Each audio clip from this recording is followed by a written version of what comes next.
and we are officially live. This is Nick from P2W Fantasy with Anthony from P2W Fantasy and our friend Chris Robin, and we are going to talk about This way. week 4 and get into week 5 shortly.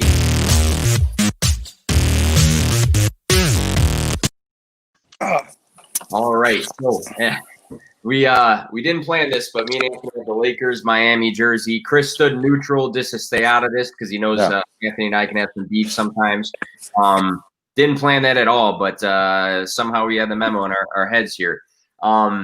Looking ahead here, touching base on week 4. I keep trying to say 3. Week 4, and then we'll get into week 5. Anthony, what's up, man? It's been a little bit since you've been on. Yep. How's it going, guys? I've been a little bit busy, but it's good to get back on a podcast with you guys. Yeah, so for those who do not know, Anthony coaches college soccer, and they're getting back into things right now. So yeah, that's why he has been around as often as before. But also with us, we have Detroit Beastie. Chris, why don't you tell everybody where we can find you for when people are listening to this on the Apple podcasts and things like that, and then let us know some of the stuff you got going on. I know you just dropped your weekly article. That was very, very good.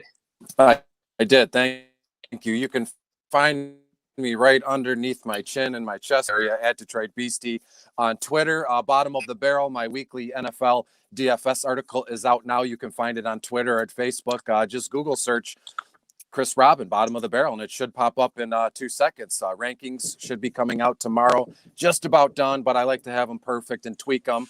That's about it. I can't thank you enough for having me. And man, you hit big time on that article last week. I know you were sharing some of the hits you did make, but they actually turned out very nicely if people read the article and went with it. Yeah, and I, excuse me, I never. I mean, correct me if I'm wrong if I say anything that's out of line or out of school here, Nick, but I'm not the guy who's always on social media or in real life, being an egomaniac, or I did this right, or I did that wrong, or I did this right. But it just so happens one of my childhood friends, who I'm still very close with now, his name is Mike. He kept texting me, "Oh my God, Gabriel Davis just scored. Oh my God, this guy just, Latavius Murray scored again," because I had changed the Lions game up. So he was texting me every 20, 30 minutes. And it was like, this is unbelievable. And I know a lot of what we do, it's like a best, we take things into credit, right? And we try and put out stuff that's close to, real life as possible. But when an article or so many calls like this hits, I think it's cool to stop for 5 minutes, and really take it in, because it doesn't happen that often. That's true. All facts there, and you did hit a lot, and that's important to kind of go with somebody who's consistent. We have the icon checking in right here. Good friend there. So in this past week, touching base real quick, again, this season's been riddled with injuries, and it's getting kind of frustrating for a lot of people, because it's not just your third string wide receiver or second string tight end. It's a lot of running backs and starting players. This past week, Austin Eckler, I've been a massive Austin Eckler truther, but hamstring and knees, getting that reevaluated. I think a second opinion on that.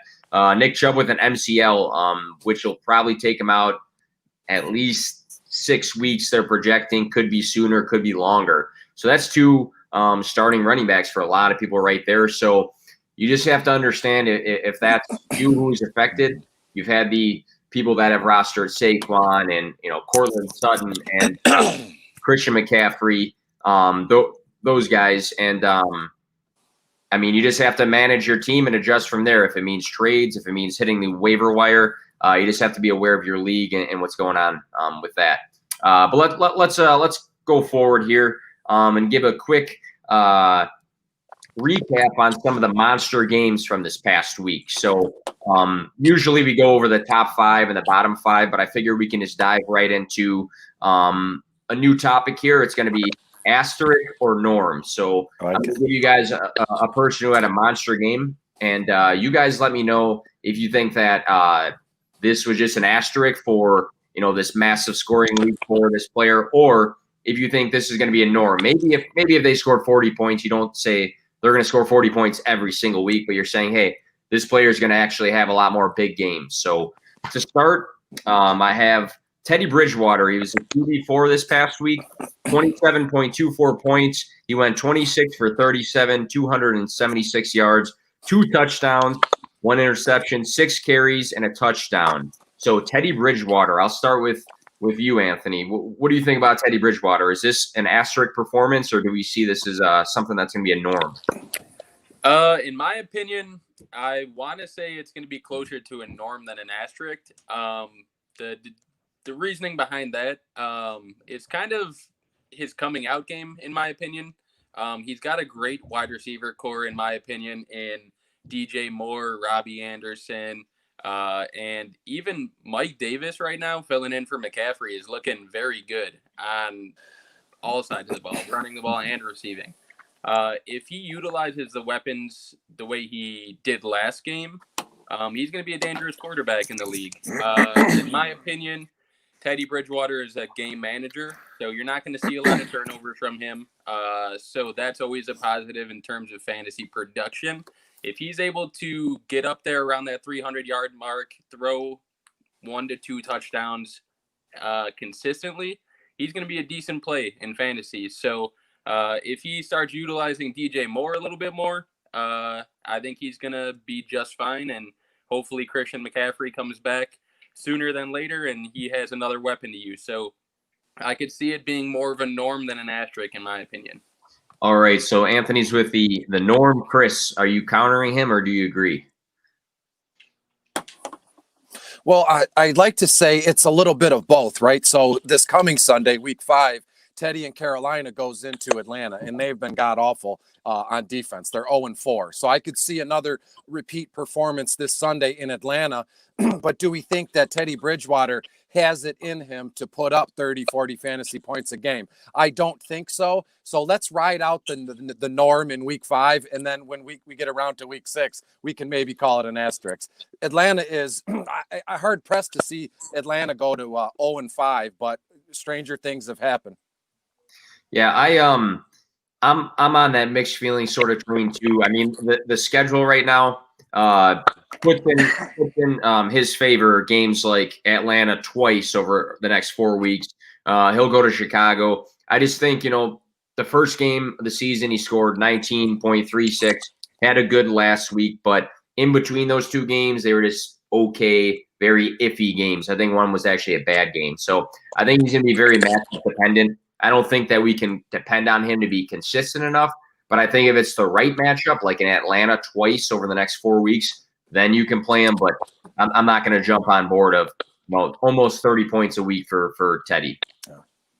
Tom Brady, QB2 for the week. He scored 33.46 points. He went 30 for 46, 369 yards, 5 touchdowns. I think that was the big red lights going off for him there. For Tom Brady, Chris, is this going to be more of the norm performance or an asterisk for the next handful of weeks? Well, any quarterback throwing 5 touchdowns is not the norm unless you're like Patrick Mahomes. Let's be honest here. But Tom Brady's Tom Brady. I believe him to be the greatest quarterback of all time. So I believe this is the norm for Tom Brady. Just a good, solid game, both in real life and for fantasy purposes. Anthony, what do you think? I think Tom Brady is the greatest quarterback of all time. So far from what I've seen, I'm not liking him with the Bucs right now. If they start involving Vaughn in the passing game, that'd be interesting to me. Scotty Miller is a typical Tom Brady guy, okay? But whatever that means, we won't get too into it. What's that? Jacob Dunn checking in. Looking good, fellas. Stop, Jacob. But Godwin being out, Mike Evans kind of with his inconsistency. I don't know if he's on the same page with Brady right now or what's going on with him. He also, you could tell he was a little frustrated last game. I think he was starting some fights on the field and everything. But Brady right now, I'm not liking the fit. I don't see him having huge touchdown number games like this. 5 touchdowns is a little unrealistic expectation for me. And now you got another loss of a weapon with OJ Howard going down, and he My just had boy. a decent game. So it'll be interesting to see. I'm going to stay away from Brady right now. I think it's going to be more of the norm when they have a healthy core, because right now Leonard Fournette's banged up. Chris Godwin's been missing time. Mike Evans was balling out, but he was limping on the off plays this past weekend. So I'm going to say until they get a healthy core, it's going to be an asterisk. Looking at their games, their upcoming schedule, Chicago and Green Bay, but then the Raiders and the Giants after that. So I would say if by the Raiders and the Giants, they can have a healthy core, I think he has the opportunity to have some big games. And I know being in a new offense with a new coach, with a new system, it might take some adjusting, but I think you just have to hold on to Brady and hope for a healthy receiving and rest of their circle right there. Even with Leonard Fournette, I'd like to see him more implemented in the offense when he's healthy.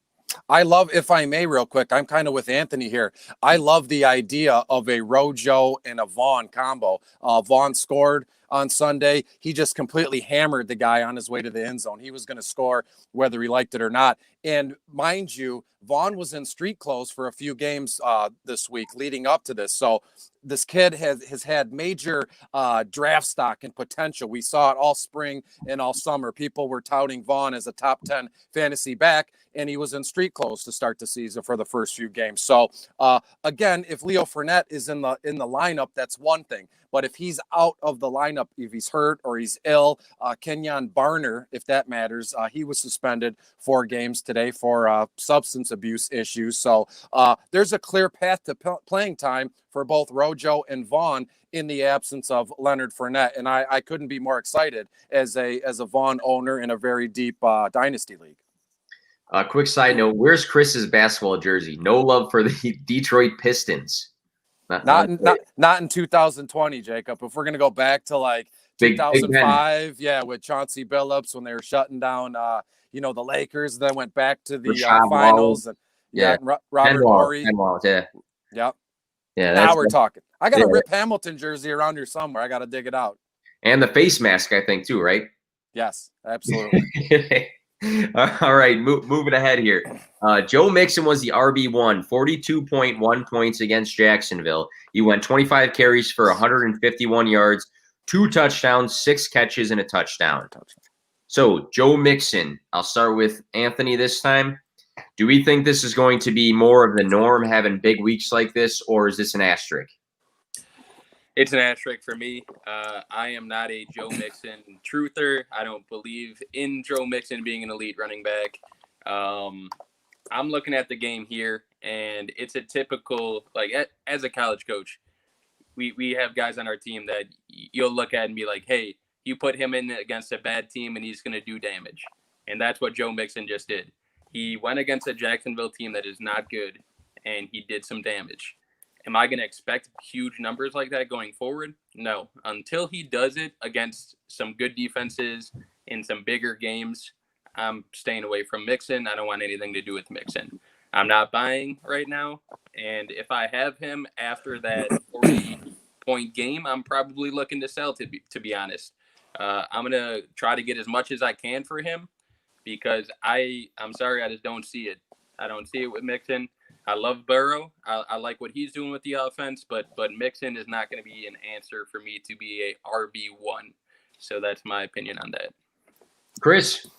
I agree and I disagree to a certain extent. I mean, Joe Mixon has the pedigree.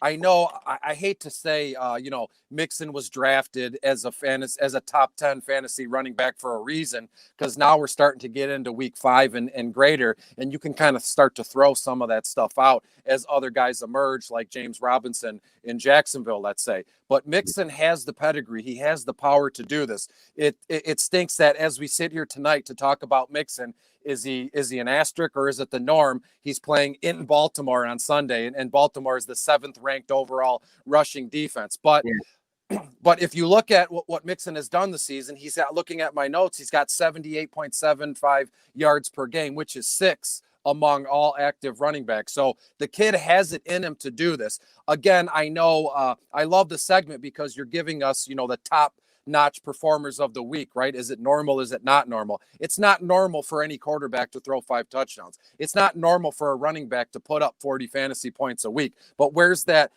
healthy medium in there? If we can agree to disagree, kind of in that, in that gray area there. And I believe it's legit, and it's finally happening, and it's going to happen. In Sunday in Baltimore, he's going to have a good game, and everything, you'll be able to wipe your brow like you just did and be like, maybe the worst is over. Mixon is warmed up, let's get it going here.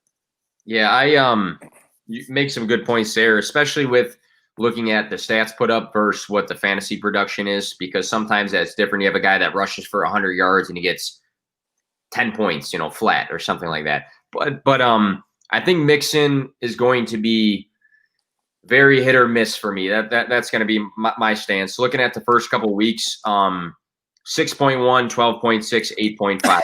That's 3 weeks of football. I know you can't overreact to that. But looking at the schedule coming up, Baltimore, like you said, Chris, they go to Indianapolis, and then they play Pittsburgh twice.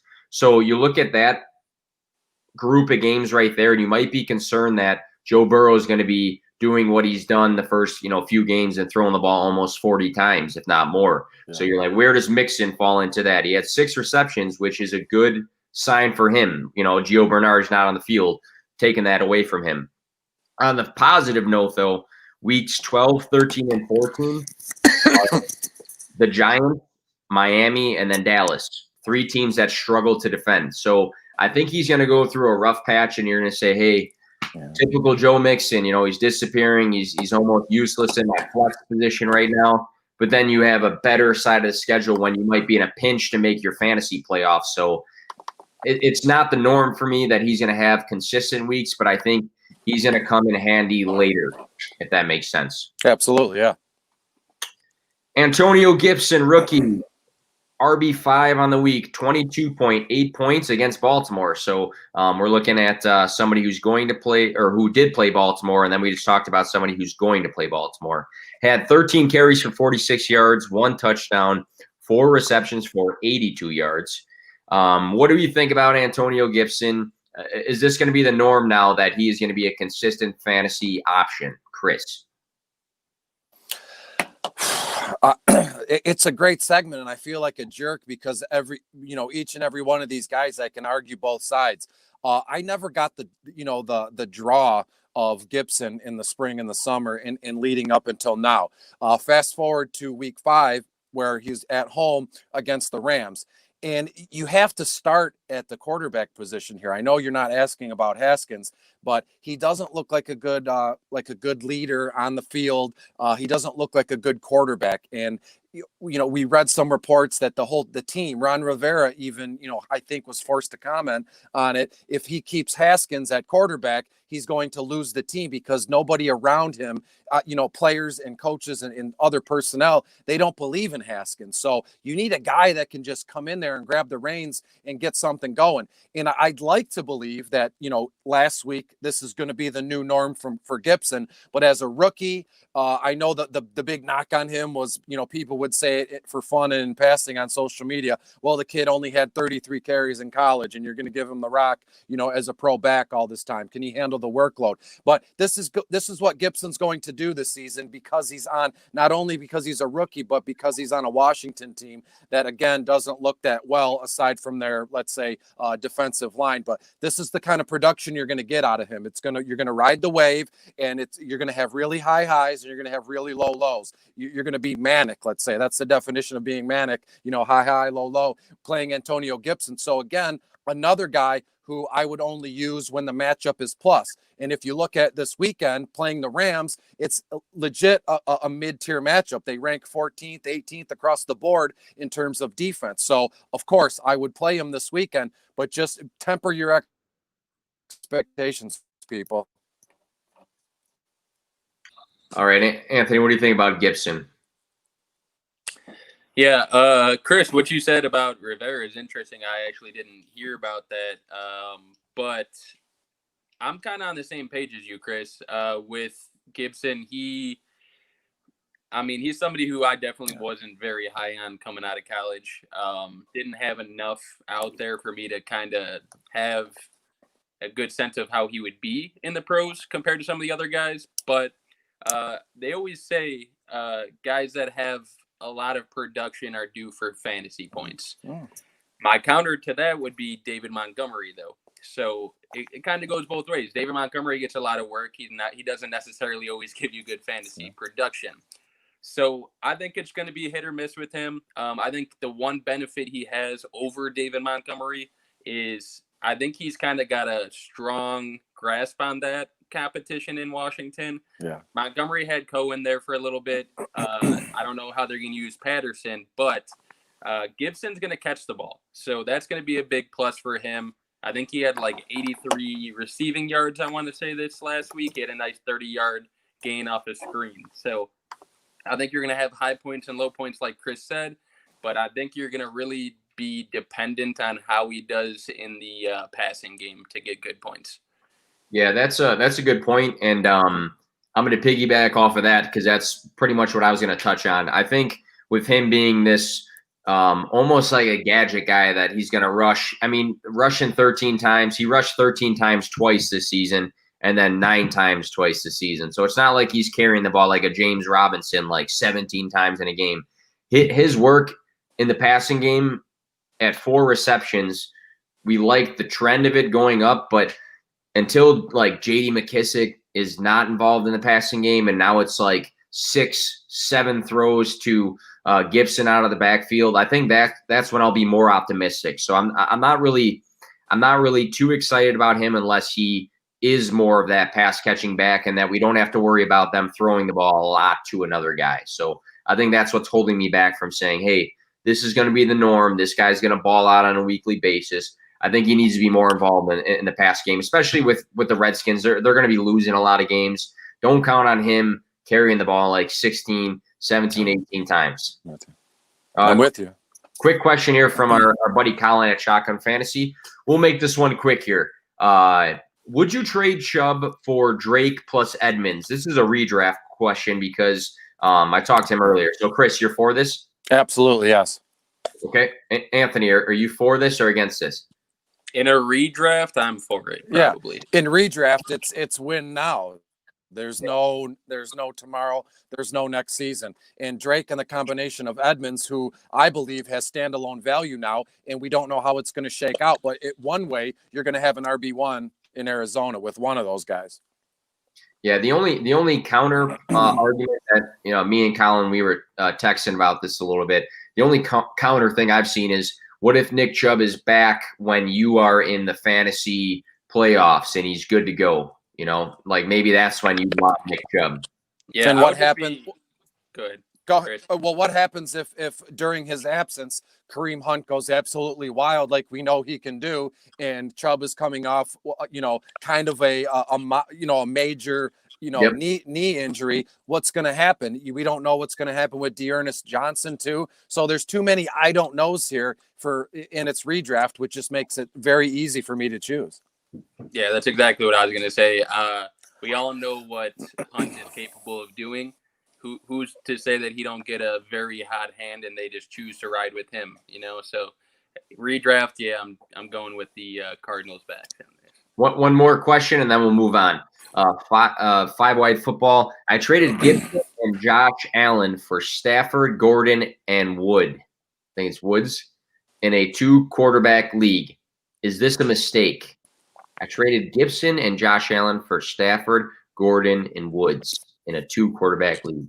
Traded It's not, if I may, it's not awful. If it's a 2-quarterback league, Josh Allen is a fantastic piece to own, given the fact that he's a top 3 quarterback right now, if I'm not mistaken. But you're getting back Stafford. He's not going to give you the production Allen is, but I'd love to know what 5-wide football, who his second quarterback is. But it's not awful. I love Melvin Gordon. I assume that's who he's talking about.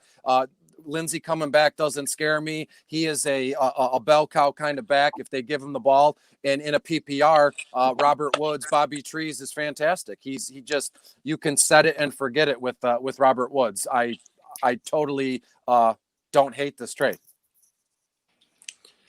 My kind of opinion, and Nick, you know how I feel about some of these guys, but I think just value, though, if you're looking at it, Josh Allen is going to be a stud the rest of the season with the Bills. Gibson is trending upwards. I think that if you're gonna trade somebody, you could trade Gibson for the piece that you need. You know, if you need a running back, you can maybe trade Gibson plus for a running back. If you need a receiver, maybe you could trade Gibson for a receiver. So just the drop off for Josh Allen to Stafford, I don't know that I would take that, especially with how Josh Allen's been playing this year. I think you can break up the trade too. Would you trade Matt Stafford and Robert Woods, or maybe Matt Stafford and Melvin Gordon for Josh Allen? You'd say, I mean, Matt Stafford's going to be pretty good. Him and a starting running back, which is hard to find. I don't think that's a terrible trade. And then would you trade Robert Woods for Gibson? If I'm the Robert Woods person that's rostering him, I would never trade him for Gibson, in my opinion. So I think it's a good push and pull trade that could go either way. So I don't have a problem with it. You see some trades and you're like, geez, what did you just do, man?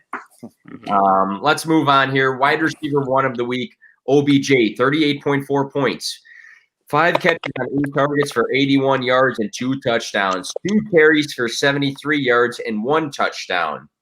The previous few weeks for him, he was above 10 points only once, so he was having a bunch of duds. I'll start this one off for asterisk or norm. I think this is going to be the norm if Kevin Stefanski, I was trying to give him a cool nickname there. If Kevin Stefanski is the one who is in charge of OBJ being successful, like he was in this game, he had Jarvis Landry throw him a touchdown. He had OBJ carrying the ball for so many yards, and then Baker threw one of them. So if Kevin Stefanski is the reason that OBJ is getting involved, I'll say it's the norm.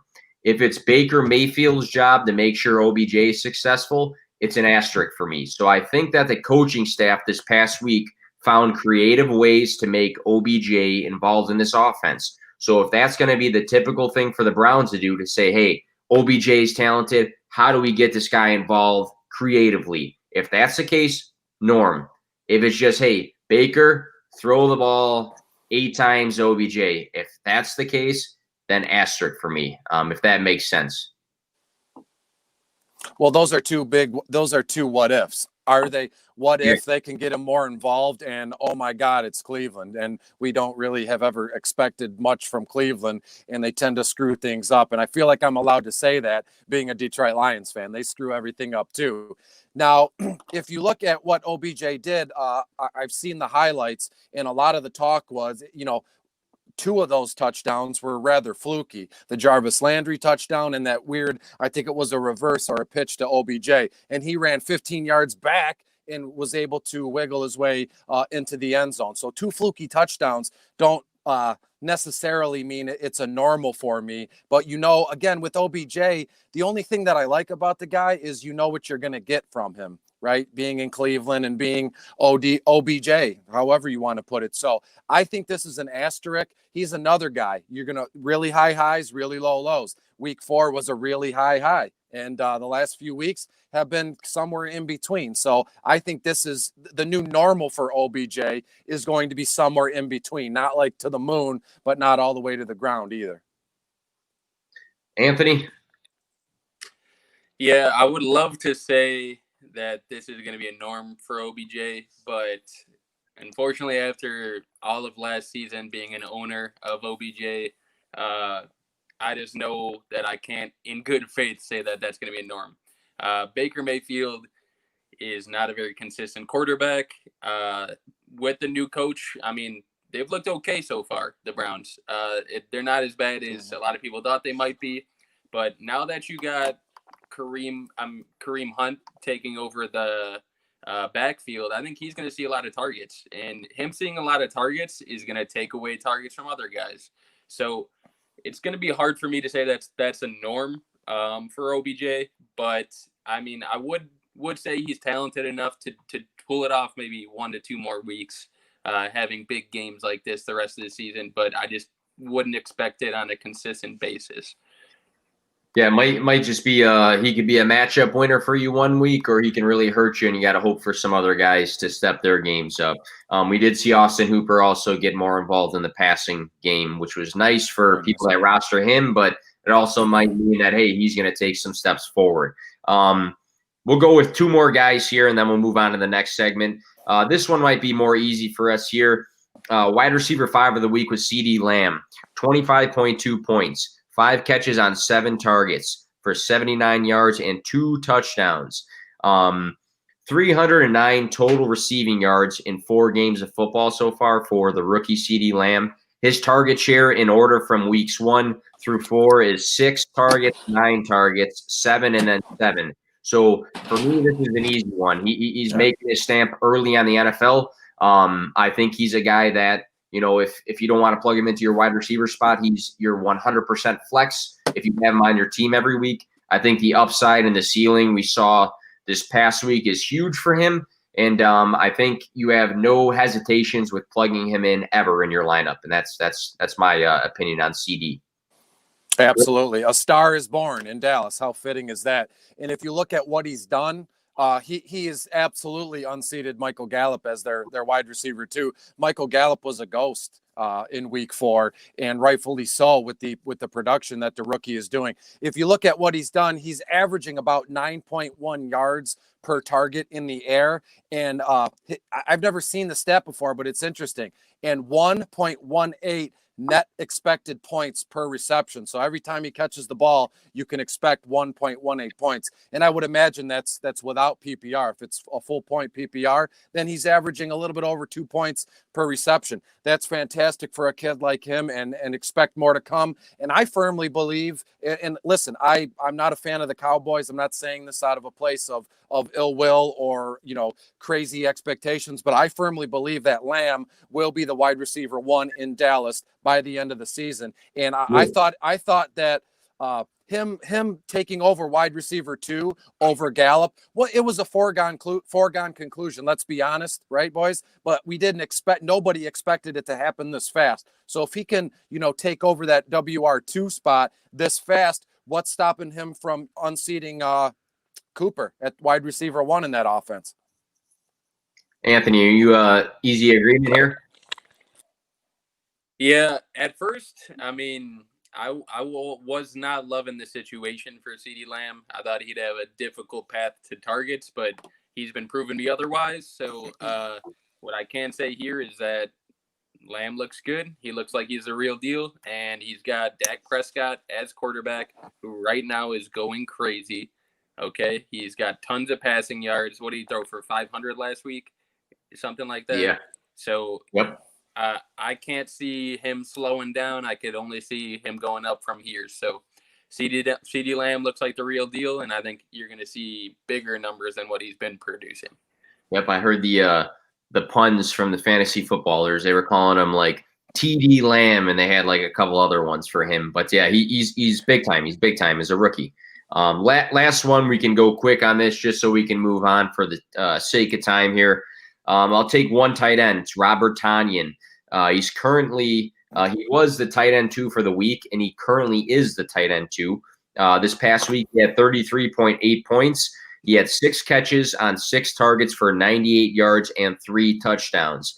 10.5 to 16. I'm trying to see here. I think week 3 and I'm mixing up my notes here. Week 3 had 5 targets as well.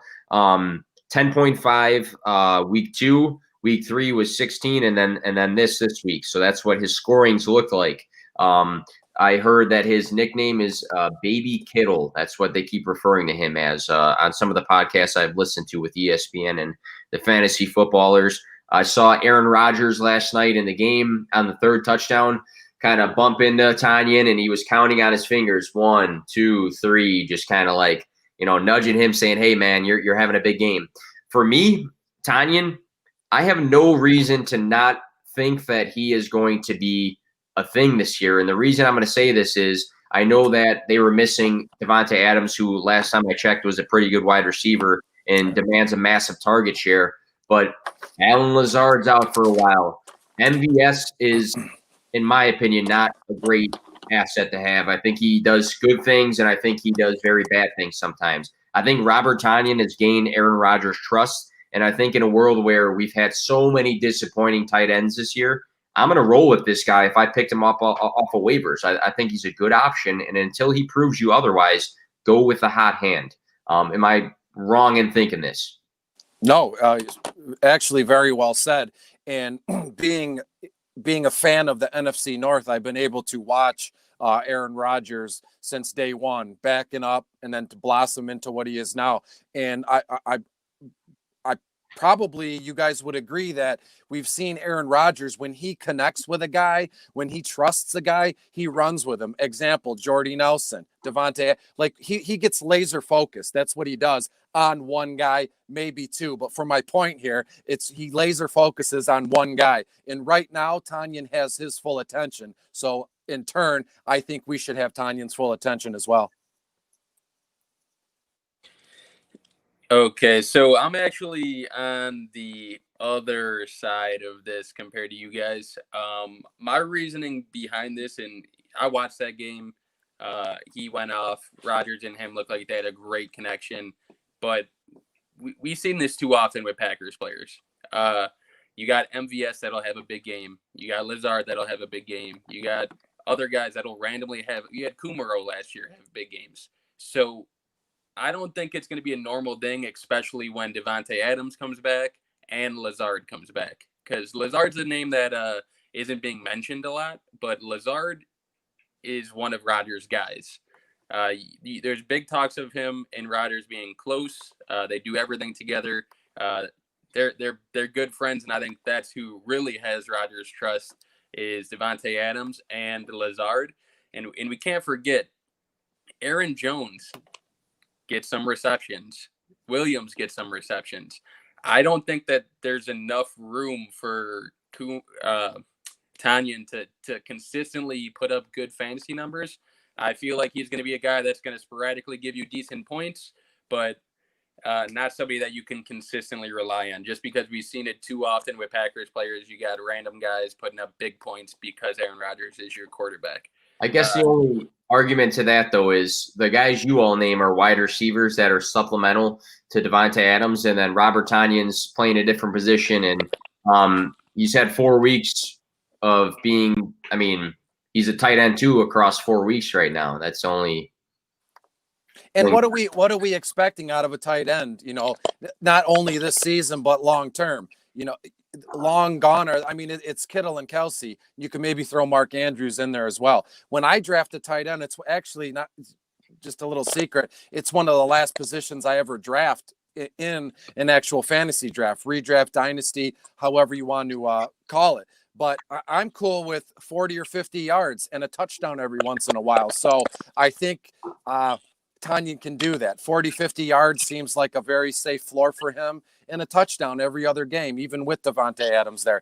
And again, in Green Bay, we've seen all quarterbacks in the line of succession there. They just love and they lean on tight ends for some odd reason. Is it the cold air? Is it the competitiveness of the games? I don't know, but it's just one of those situations where a tight end can just be a star very quick in Green Bay.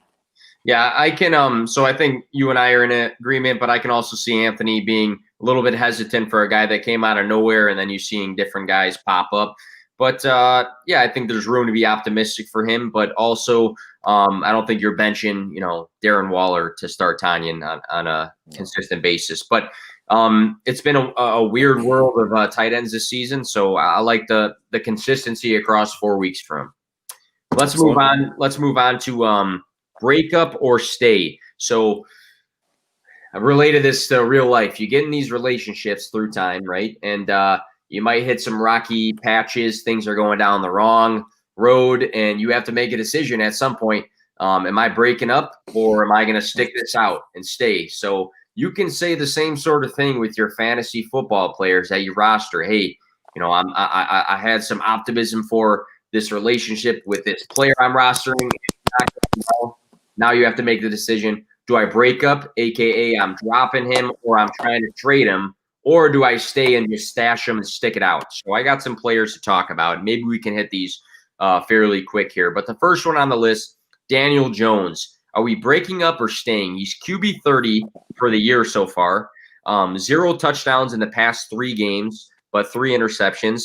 He's got 2 touchdowns and 5 interceptions for the year. That offensive line looks like one of those gates that doesn't lock. Like you can just push it with, barely touch a turnstile, or the gust of wind comes by and the gate flies open.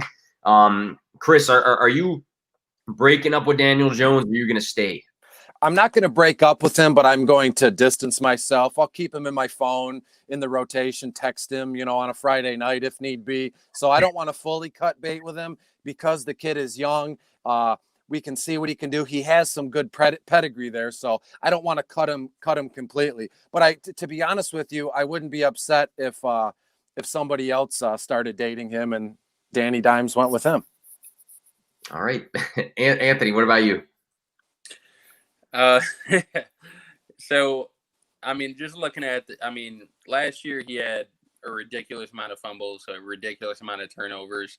This year I was hoping, he's going to clean that up a little bit. Well, he's got 7 turnovers so far this year, and that is not good. What I can say is I'm not going to break up with him. And the reason behind that is there looks to be a bright path in the future here. Next week especially, he's going up against the Dallas Cowboys defense, who everybody has been lighting up. So if he doesn't have a decent game against that Dallas Cowboys defense, then maybe there's some cause for concern there.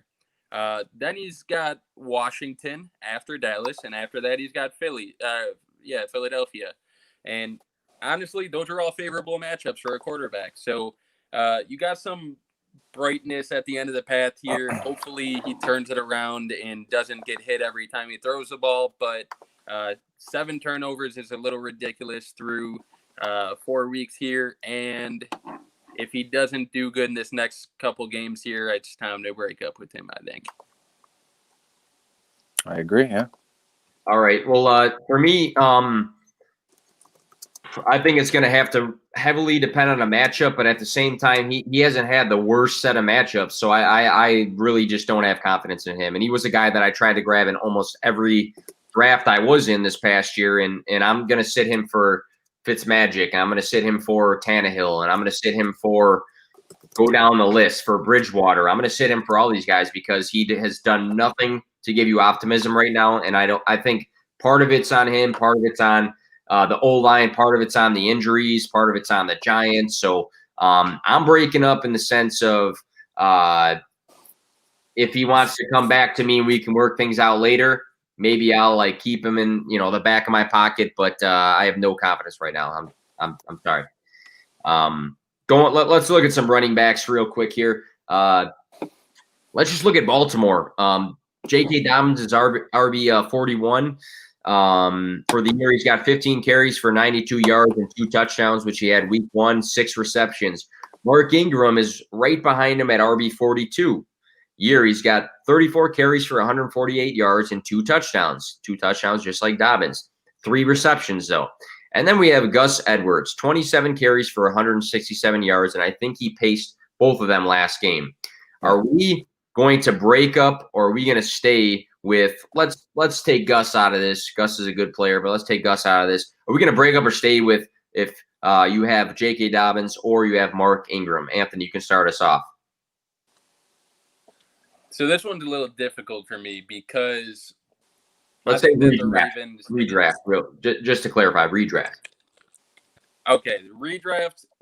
I'm honestly breaking up with them for redraft. Reason behind this is last week Gus Edwards led the backfield in touches.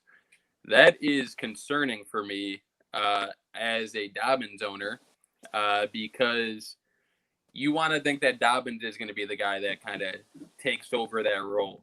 And you thought to yourself, oh, he just needs to take over from Mark Ingram.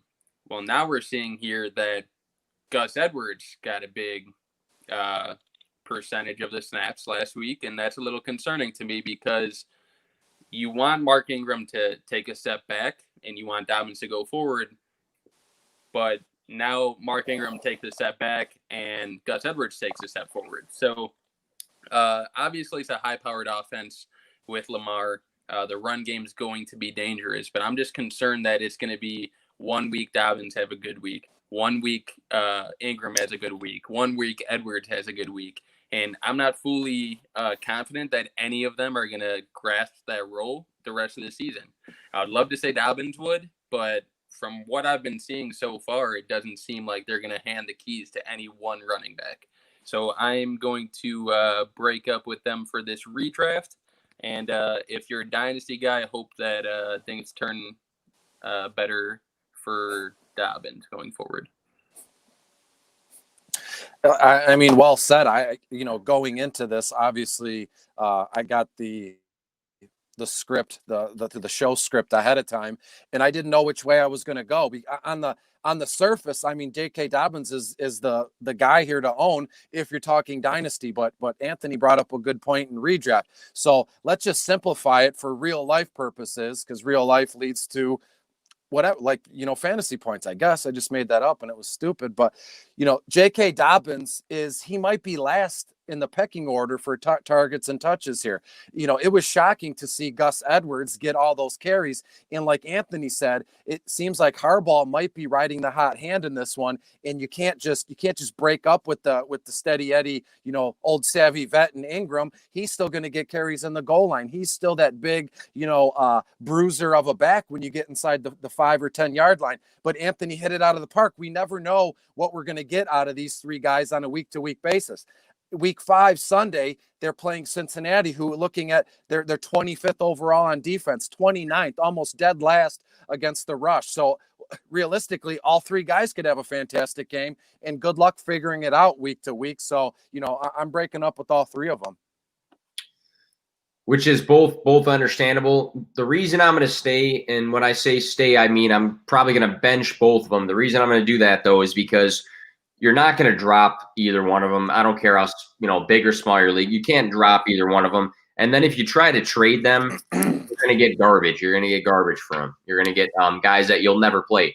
Knock on wood, we don't wish any injuries in fantasy football, real life football, No. Real life anything. We don't wish injuries, but I think the minute that someone's banged up, one of those guys is going to be what Kareem Hunt was on Twitter this past week. Everyone's like, Kareem Hunt's top 5, easily top 5 sort of guy. And even if, we're not going to talk about Gus Edwards. Let's say it's Mark Ingram gets banged up. You immediately are going to say J.K. Dobbins is going to be a stud now, even with Gus Edwards there, or reverse. J.K. Dobbins is a little bit banged up. Mark Ingram should have a big boost. So I think you have to stay because your return for dropping or trading them is going to be next to zero. So, but I do understand where you guys can just completely cut ties with both of these guys here. Let's move on to I had a longer list, but let's just get the big names out. One last running back here, David Montgomery's RB27 on the year. Scored 21.7 in week 2, and then he was under 11 points in all the other weeks. 3 receptions this last game and week 2, which to me is concerning because he was a decent pass catcher in college. Tariq Cohen's gone. You would think, hey, this guy can maybe snag 5 balls a game now. But he did not. His yards per carry was 3.2 2 weeks ago. And then this past week, it was 2.7. So for me, again, I'm going to say the same thing. Obviously, you can't drop him. You can't trade him for nothing. But I'd be very concerned right now with his production because the yards per carry are not good. He's not catching enough balls for PPR leagues to be relevant. What are you guys doing with David Montgomery? Are you even starting him in your lineup? He could be a flex, but maybe your flex is a wide receiver with some higher upside. It's tough for me. I'm reaching out and I'm trying to work things out with D-Mon. There's just something about the guy. I can't quit him. I know it's the sophomore season, but I've liked him since college. And as odd as it may sound, again, I have no affiliation with the Bears, Nick. I'm not the beat writer there. I don't know. I only know what I see and what I read. But, that team looks like they're on the verge of being very good. But at the same time, it's almost like they're figuring things out as they go, during the week and during the actual game, hence switching, taking out Trubisky and putting in Nick Foles. So things are going to be okay in Chicago. They're going to finally finally, put it together one of these games, and Demon is going to be fine. The sheer volume alone should make him okay. So I'm calling him up, telling him to come over, and I'm cooking dinner, and we're gonna work on things for sure. All right. Tim's 1028 also says Montgomery was in on every play. Those numbers will go up. He didn't come out of the game. Anthony, what do you think here? Well, I'm sorry, Tim, but I am done with Montgomery. I am so done with him. How many chances can you give a guy to do something? He has had the keys to that backfield for how long now? Okay. And he has not done anything with it. I'm sorry, but Nick, you're in my dynasty league. I sent out a message today saying I'm trying to trade him. Come and get him. Nick, you just had Eckler go down. Send me an offer for Montgomery because I'm done with him. As a Bears fan, it's very disappointing for me because you look at this guy. He's a young guy, giving him the keys to the backfield right away, pretty much. Competition. Who does he have there? They just signed Lamar Miller to the practice squad, and they got Cordell Patterson as their backup running back. And this guy can't even put together a good fantasy week. And I'm sorry, but now you got Nick Foles at quarterback, and yeah, he looked good when he came in for Trubisky, threw 3 touchdowns. Last week, he looked terrible. So we're looking at this team now, and we're like, maybe he's going to take some weeks to get used to this offense. Maybe he's not that good. And if he's not that good, Montgomery is not going to be a good fantasy asset to have on your team. He's somebody that you look at and you're like, hey, he gets a lot of touches, so there's going to be points with touches. But then you play him every week and you don't get those points with those touches. So I'm kind of done with him. I don't want anything to do with him anymore. I'm trying to trade him in my leagues and get value while I can, because I think it's only a matter of time before the Bears figure out that he is not the answer to the backfield and they got to do something different. I respect the passion. I respect the fire. You sound like me when I talk about anything Detroit Lions, so I can definitely relate. Yeah, we have BBAB_FFB saying the points will come. It is frustrating as Bears fan right now, but I think if you were counting on David Montgomery being one of your 2 starting running backs in your fantasy football roster, now you're shifting him to your flex and hoping he's fine there because he wasn't good as a starting running back. But he has the opportunity. And Chris, I quoted you on your article earlier. I believe there was an opportunity part of your sentence in there, and it all made sense. I don't have the direct quote, but opportunity is a big time part of fantasy football here. 3 guys, I'll just read them off here. These are guys that I can understand if you would want to break up with, but let me know from these 3 guys if you guys have any of them that you'd rather stay with here. So maybe you're juggling a couple people as far as your relationships go. All 3 have done you pretty wrong, but one of them maybe you'll stay with. T.Y. Hilton, wide receiver, 73s, never scored over 9.5. 9 targets week 1, then it all went downhill from there. A.J. Green, wide receiver, 79. Never over 10.2 points. He had 9 targets and 13 targets weeks 1 and 2, and then it steadily went downhill from there. And then the last one here, Preston Williams, lower than both of them, wide receiver, 81. He's never scored above 8.8 points. His catches across 4 weeks are 2 catches, 1 catch, 2 catches, and 1 catch. T.Y. Hilton, A.J. Green, Preston Williams. Are you staying with any of these guys? Well, thankfully, I've never gotten involved with T.Y. or Preston Williams, so I have, they're fine to do whatever they want. The guy that hurts me here is A.J. Green. I've had a ton of shares of A.J. since day one. He was drafted in 2011 or 2010, I believe.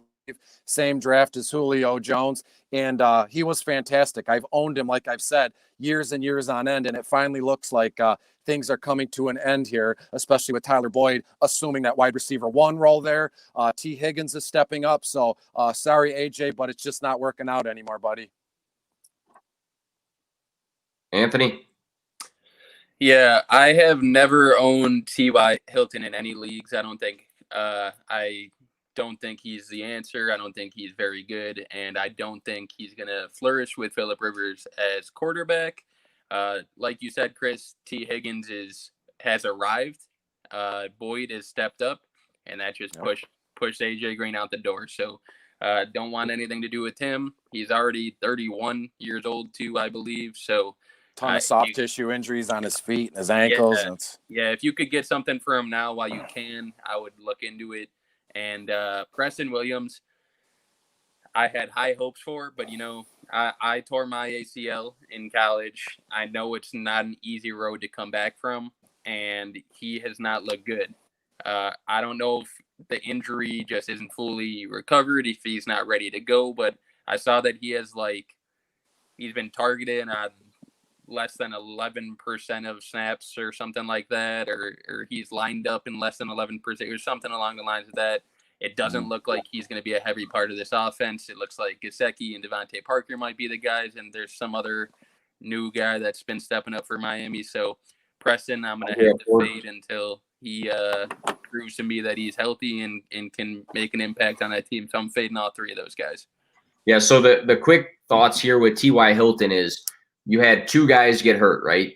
Paris Campbell, he's not playing football right now.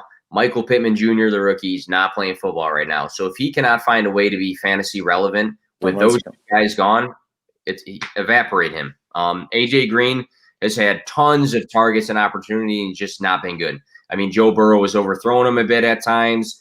That happens with every wide receiver.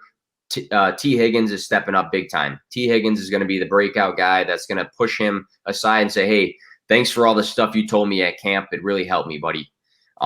Preston Williams, I have a little bit of optimism for. Isaiah Ford's been stepping up for the Dolphins, but you have to understand with an ACL tear, like Anthony said, we might not understand his recovery, and his recovery might mean he's not on the field as much as he should be. He's getting back into the swing of things. I think if you have those second half players, Preston Williams would be a candidate just because I think that he could still be just getting back into football, mode. But yeah, I think all three you'd be concerned about, with Preston Williams having maybe the most upside. Chris, I know you got to cut out pretty soon here.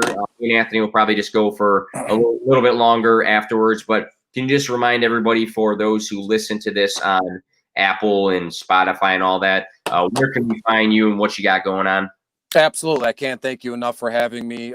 Per usual on Tuesdays, I very much enjoy this. It's a nice way to, kick off the week. 1 week is done by Tuesday evening and the next week is upon us. So it's a great way to, kind of dip your toes in the water here, looking ahead to the next week. So you could find me on Twitter at Detroit Beastie. It's spelled exactly the way you think it. Bottom of the barrel is out now. My weekly DFS article, rankings and my top 10s at each position will be out shortly, as early as tomorrow afternoon, along with my favorite play at each position coming on Thursday afternoon, let's say. Perfect. Well, we will stay tuned for that. And thanks for joining us. And thanks for having me. See you later, Chris. We'll keep going here. You got it. All right, Anthony, I had a couple more, and I just wanted to move along just while we had Chris here. We can be pretty brief about some of these ones here. What about Kenyon Drake, RB35? His best game was 14.5. He was under 10 twice. Over the past weeks, he had 0 catches and then 1 catch, 1 touchdown, I think, recently. Carolina last week, he had 13 carries for 35 yards and 2.7 yards per carry. Are you giving up on Drake? So Drake gave P2W a shout out before the season. I don't know if that affected how he's been playing so far or anything, but I'm not going to give up on him just yet. I feel like if you give up on him now, you're not going to get the return you're looking for him that you might have paid for him before the season started. Yeah. And I mean, he went crazy at the end of the season. So I can't act like that was a fluke, because the points he was putting up at the end of last season couldn't be a fluke. So I don't know what it is with their offense right now. I know that Kyler Murray is stealing a lot of touchdowns. He's running the ball a lot, but they need to find a way to get him involved in that offense. And I feel like that they're going to at some point. And if they do, I think he'll give you some decent production. I would be a little bit concerned about Edmonds stepping up, because he's been putting up better numbers than Drake has. So I don't know if they're going to decide to go with the hot hand or not, but I just feel like you can't give up on Drake yet. And if you do, you're not going to get back what you might have paid for him before the season started. Yeah, I think that's what you have to factor in all the time, because let's say you're going to move him to your bench, or you're trying to move him. You're not going to sell Drake for, a wide receiver 3 or something like that. Or you're not going to sell Drake for a Latavius Murray or somebody else that has random good weeks. He's playing the Jets this week, I think. So I thought he should have went off against the Panthers because their defense is not too great. If he doesn't against the Jets, that typically allow like a lot of running backs to go all over them. I think you're in bencher mode, which is crazy to think about for Drake. Unless you're in a pinch, you just lost Eckler, Chubb or Saquon, then you're starting him no matter what. But a lot of area for concern. I'll just read you off a couple of last guys I had. Nyheim Hines had a monster week 1. The next couple games, he was 1.4, 10.1, 6.2. We don't have to go deep into this. Would you stash him, or is he droppable? I think he's droppable. It's actually hard to say. I mean, I feel like he can be a little bit relevant, but I do feel like that the Colts are leaning towards giving Taylor the keys to the backfield. That being said, Taylor went up against the Jets last week. Or was it 2 weeks ago? Yeah, 2 weeks ago, and he didn't put up the numbers I would have hoped for as an owner. He didn't get a lot of carries that game. I don't know why that would be, because they were winning the game. But I think there's a little bit of concern that Taylor doesn't take over the backfield. But if he does, and everybody's kind of expecting that he does, I feel like Hines is going to be a droppable player just because Taylor should be the guy. That offense is going to do better with Taylor on the receiving end, I think, and on the rushing end. So if he does take over, which I'm expecting him to, I think that Hines is droppable. Yeah, I think there was some concern with Taylor the last 2 games. The percent of snaps, I think, dropped to 40 something. I think I sent something to one of our group chats. But at the same time, what we liked about Hines from week 1, he had 8 catches. The next 3 weeks, he had 1 catch, 4 catches, and 3 catches. So the reason you wanted Hines in PPR leagues was for him to be the pass catching guy and then let JT run the ball, and that's not happening. So I think he's borderline droppable unless you are in a deeper league or a pinch. I'll just read off some of the tight ends that I wrote down. Jack Doyle this past week, 1 reception for 12 yards. He had none in week 3. It looks like Mo Alley Cox is the guy there. Jack Doyle was a sleeper in the season until Mo Alley Cox came in and dunked all over him. Irv Smith Jr. had 0 catches the last 2 games. 1 catch in week 1 and then 1 catch in week 2. So I think Irv Smith Jr. is droppable unless you're in a dynasty league because he's not getting involved at all. 0. Gronk, I still think you might have some value if all these guys are hurt and he finds what he did in week 3. Week 3, he had 6 receptions, which was big time, but otherwise 0 touchdowns, under 4 points in 3 out of 4 games. He's probably a guy you're going to bench and just see how Tampa Bay does with these injuries. The one that's concerning is Zach Ertz is a little bit concerning with having all these injuries. Tight end 16 on the year. Goddard's out. All their wide receivers are out, so we're hoping for better things to come from him. Let's finish off, Anthony, just because we're past the hour mark, with our starts of the week. Who do you have for quarterback for your start of the week? So let's say, obviously we can all say Russell Wilson and Patrick Mahomes is my start of the week, the best guy, or we can go to the running back and say Alvin Kamara is my start of the week. But typically we look a little bit beyond that.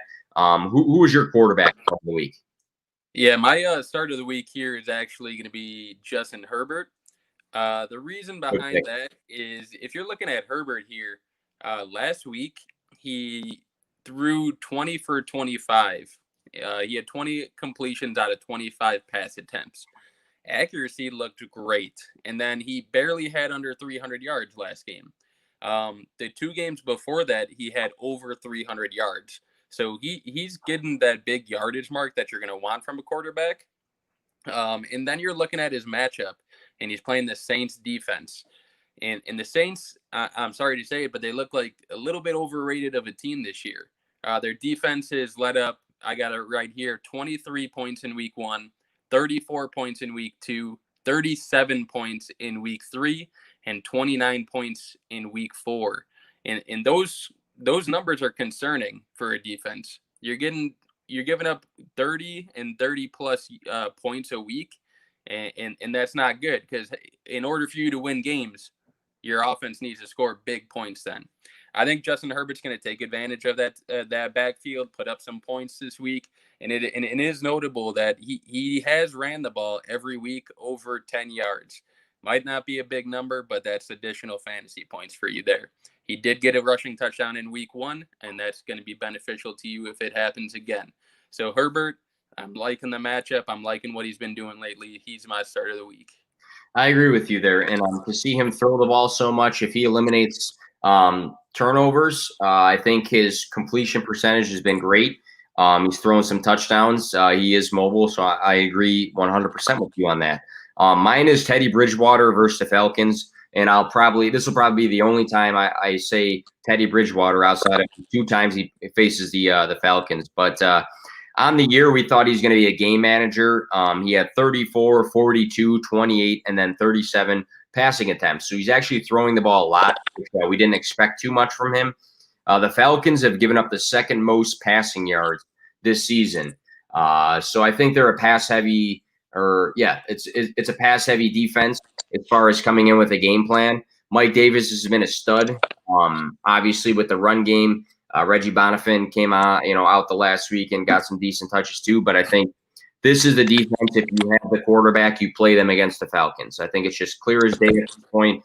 Teddy had a good last game. I think he's going to have a good game against the Falcons. And then from there, I think you'll either drop him and rotate a quarterback, or you're going to stash him for another Falcons matchup. But that's my quarterback start of the week. Running back for me, start of the week, is going to be James Robinson versus the Texans. The Texans are actually number 1 in rushing yards given up this season so far with 727 yards. He's the RB6 on the year.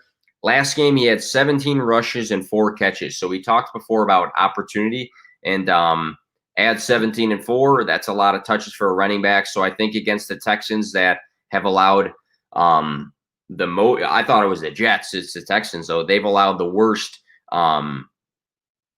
as far as running backs going against them. I think it's a pretty matchup for a running back, and he's the hot hand right now. So what about you, Anthony, running back?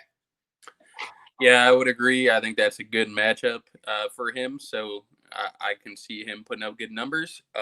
My running back here is McKinnon. If Mostert doesn't start or plays this week, if he does, then I don't know if I would play him. But you're looking at his numbers here, and even when Mostert was playing, week 1, McKinnon had 13.4 points, week 2, 13.7, week 3, 16.7, and then last week he had 22.7. McKinnon's doing a good job for that backfield there, with and without Mostert. Especially if Mostert doesn't play, though. I'm looking at McKinnon's numbers last week, and he had 7 catches. That is actually a surprisingly high number for McKinnon out of the backfield. I think it might be due to the quarterback situation that they've got going on there. But Jimmy G might be back this week. If he is or if he isn't, I still think McKinnon will put up good fantasy numbers just based off of volume and based off of them catches he's getting. If he gets up to that 7 reception mark again this week, he's going to put up good numbers for you guys. I agree there. Until Mostert's back into action too. PPR leagues, you like to see a running back get that sort of volume. Wide receiver for me is Tyler Lockett versus the Vikings. The Vikings have allowed the 4th most passing yards this season, so it's a team that you can get the yardage on. Tyler Lockett had a dud this past week, 2 receptions for 39 yards. After 2 weeks ago, he had that 9 reception, 100 yards, and 3 touchdown game that he exploded on. I think when you have a veteran wide receiver that your quarterback trusts and they have a good relationship, and you know that he had a bad game, I think you go into the next week saying, hey, I got to feed this guy. I don't think Russell Wilson is going to go into the game having a good relationship with Tyler Lockett and say, hey, you only got 2 receptions last week. It was a bad game for you. Maybe I'll get you involved this week. I think it's one of those 100% will find you ways to be successful after you exploded for us the week before. So I think it's a bounce back for a veteran who is going to be very good the rest of the year here. What about you for wide receiver? Yeah, speaking of bounce backs, my wide receiver is going to be DJ Moore. My boy. He's due. He's due for a big game here. You're looking against. I mean, they're playing the. Let's see, who are they playing here? They're playing Atlanta. All right, Atlanta's secondary is awful. Okay, it doesn't help that their number one pick of this draft, AJ Terrell, is out with coronavirus. He's out, so now your top option in your secondary is out. You're looking at Teddy Bridgewater putting up decent numbers going up against this backfield here. I hope DJ Moore has a big bounce back week this week. I'm not sold on the fact that Robbie Anderson is going to be their wide receiver one. I think DJ Moore is more talented, and he just needs to see an increase in target share. That being said, Atlanta's secondary has allowed 736 yards to wide receivers this year. That is ridiculous. So I could see Carolina picking this defense apart. They got the weapons to do it. They have the wide receiver talent to do it.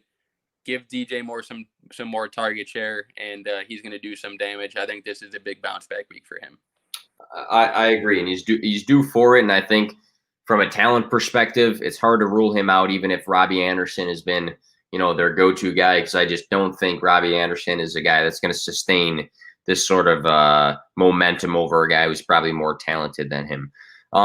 Finishing off here, tight end.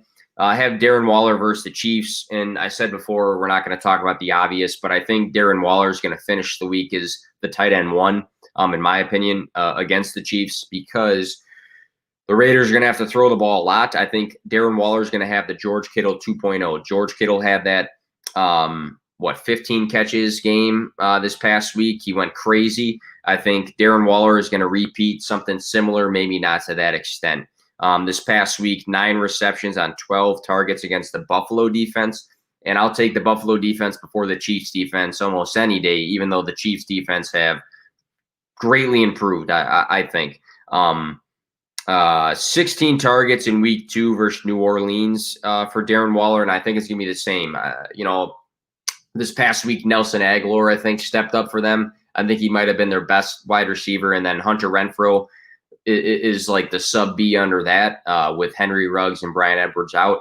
I think Darren Waller is going to be the safety blanket in a game that they're going to throw the ball probably a crazy amount of times. So I think he's going to finish the week as the best tight end, and he's going to be your obvious play. But what about you for tight end? Yeah, I could definitely see Waller going off this week and having a big game. My tight end play for this week would actually be Hunter Henry. Didn't have a great week last week, but again, going out for my QB pick here, the Chargers are going against that Saints defense, who has allowed a lot of points. Not only have they allowed a lot of points, but they've allowed the second most points to tight ends this year. And I think that's important to know, especially with the chance that Mike Williams doesn't play this week. We all know that Mike Williams is a big red zone target for the Chargers. So if he's not playing this week, I think that we see a big boost to Hunter Henry because I could see him getting some red zone targets to the Saints. I mean, against the Saints, who have allowed the second most points to tight ends. So big red zone increase if Mike Williams doesn't play. Saints defense already has shown to not be good against tight ends, and Herbert has been throwing for around 300 yards every week, so I could see Hunter Henry having a good game here. Makes sense to have your start of the week quarterback and tight end be on the same team there too. It all lines up. All right, we're well past the hour mark, so wrapping things up here. Anthony, where can everybody find you on Twitter for those that are not looking at the screen right now? No problem. I could be found at Anthony P2W on Twitter. Give me a follow if you guys can, and if you follow me, make sure you're following the main P2W page as well. Yep, and that's at P2W Fantasy, and that's me, Nick, here. What we got going on the rest of the week, I'll probably release at least one more article, maybe one more beyond that. Have a partnership now with Gridiron Ratings, so articles will come from their website. They have a very nice website, so that's a major upgrade for what we were having before, I guess, from a view perspective. But other than that, this will be released tomorrow in the morning, and then probably marketed out a day or two later. But that's it from us here at P2W Fantasy. Thanks for listening, and good luck with your matchups for the weekend.